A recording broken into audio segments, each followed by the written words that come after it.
When anything goes wrong with housing associations, it's usually a result of poor finance or poor governance.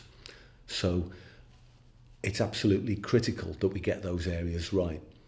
We took a long, hard look at our governance over a period of about 12 to 18 months because we wanted to ensure that it was fit for purpose. And the main driver of those changes really was that looking at the challenges that we face in the future, we have to make sure that we have the right skills on our board. And remember as well that in Wales, we can only have voluntary board members. Board members are not paid, so they only receive expenses for what they do, and yet it's an increasingly onerous role for people to play. It's also driven, I think, by the fact that we have become more complex as an organisation. We're more diverse in the sort of activities that we carry out, and that means the skills range has to be wider than it was before. So what have we done? What we've decided to do was set up a group structure. So that means that we now have, at the head of that structure, a group of 9 board members, and they're led by our chair, Peter Gibson. Now, Peter Gibson, you may recall, was the chair of our previous board, and that's been helpful in providing us with some continuity. And the role of that group board is to look at our strategic direction and to oversee the way that the whole organisation, the whole business is managed. And at the same time, provide us with some leadership and direction across that business, which is really, really important. Services to tenants are now monitored and governed by a landlord services board that sits under that group board.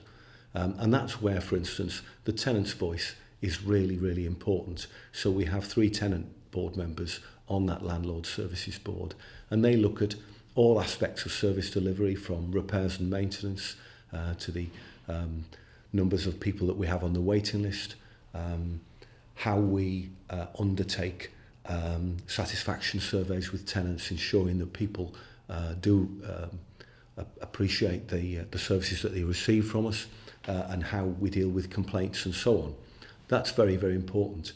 But we also have some other management committees. We have a management committee for Rakes and Ladders, which is our new social enterprise dealing with grounds maintenance and associated property matters. And we have a management committee that looks after the Olinda Trust. The Olinda Trust is a small charity that runs a residential care home for people with dementia and other complex needs. It's not actually part of the North Wales Housing Group, but we are the trustees. So we think it's important that we manage that organisation in just the same way as we manage others. And then on top of that, we also have a Domus Cambria board. Domus Cambria is a commercial subsidiary, so it has to run slightly differently. We have to have 3 independent members and an independent chair, and that ensures that its business is kept entirely separate from that of the charity. The key thing as we look forward now as an organisation is that with our group board, we now have 9 individuals who have a whole range of experience and expertise that is going to put this organisation on a strong footing for our future direction.